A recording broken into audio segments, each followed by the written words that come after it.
Պարոն Սաղաթելյան, բացի այն, որ դուք ձեր Facebook-յան էջին գրել եք, որ դատապարտում եք Հայաստանի Հանրապետության իշխանության դեմ ուղղված ցանկացած խոսք կամ գործողություն, անկախ նրանից թե որտեղից է այն հնչում,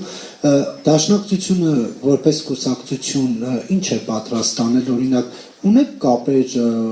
ռուսական կողմի հետ, այս թեմաներով խոսում եք, թե ոչ, որ Սալավյովի նմանները նստում են եւ ռուսական պետական հեռուստատեսության եթերում հայտարարում են, որ պետք է ինքնիշխան Հայաստանի Հանրապետության դեմ հատուկ օպերացիա իրականացվի եւ դա համարում են ազդեցության կոդի։ Նախ դուք կիսում եք այդ գնահատականը, թե ոչ, արդյոք համարում եք Հայաստանի Հանրապետությունը ռուսական ազդեցության կոդի, թե ոչ, եւ ինչ քայլեր դաշնակցությունը կանի, որպես այսպես հարուստ փորձ ունեցող ավանդական կուսակցություն։ Նարեկ ջան, կարդում ես իմ ստատուսը, որտեղ շատ հստակ դատապարտում եմ, հետո ասում եք կիսում եք այդ տեսակետը, բնականաբար ոչ, շատ հստակ պաշտոնապես դատապարտել ենք այդ երևույթը եւ դա մեր համար անընդունելի է։ Անկախ նրանից դա որ աշխարհակահաղական կենտրոնից է արվում եւ անկախ նրանից այդ երկրի հետ մենք ինչ որակի հարաբերություններ ունենք։ Հայաստանի ինքնիշխանությունը, պետականությունը, անկախությունը որևէ մեկը չի կարող թիրախավորել եւ մենք եւ հրապարակային եւ նաեւ այլ հանդիպումների ընթացքում բնականաբար մեր բողոքի ձայնը բարձրացնելու ենք ու մեր համար անընդունելի է։ Մեր համար նաեւ անընդունելի է ու ծիծաղելի է սա իշխանության վարկագիծը, երբ որ գիշեր-ցերեկ Հայաստանի Հանրապետությանը թիրախավորում են ամենաբարձր պետական մակարդակով Ադրբեջանից եւ Թուրքիայից, Հայաստանի ինքնիշխանությունը դնում են հարցականի տակ, Հայաստանի կողմից որևէ պատասխան չի հնչում։ Ու մի հատ ռուս, չգիտեմ, վերլուծաբանի համար ամբողջ պետական համակարգը ալեկոծվել է։ Մենք դատապարտում ենք, բայց նաեւ ակնկալիք ունենք, որ այս իշխանությունները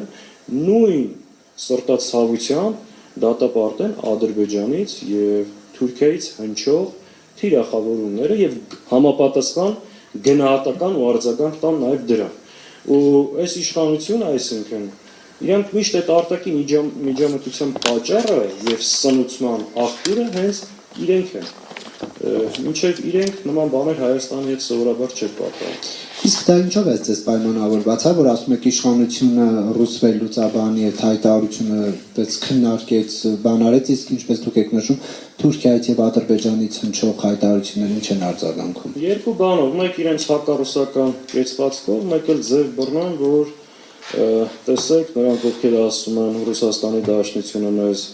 բարեկամ գործընկեր երկիր է, այնտեղից ինչպիսի հայտարարություն են հնչեցնում ու իրենք էլ ներկայանան իբրև Հայաստանի ինքնիշխանության եւ տարածքային ամբողջականությունը պահող կամ պետական ուժ, որ իրականության մեջ այդպես չէ։ Որովհետեւ այլ պարագաներում մենք նման կեցվածք իրենց կողմից չենք տեսնում։ Ու ես ասում եմ, կապ չունի, որ աշխարհակահաղական կենտրոնն է, երբ որ Հայաստանի իշխանությունները նաեւ արևմուտքին հրավիրում են ուղիղ միջամտել Հայաստանի ներքին գործերին, աշխարհի տարբեր երկրներում տեղ ունեցած ընտրական process-ները կիրառել նաեւ Հայաստանում, սա եւս մեր կողմից դատապարտելի է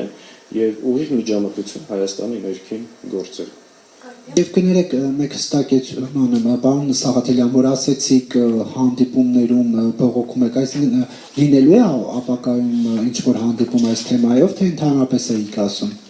Ես ասացի, որ մեր հանդիպումներում նաև նման հարցեր բարձրացնում ենք, որը մեկի համար գաղտնիք չի, որ մենք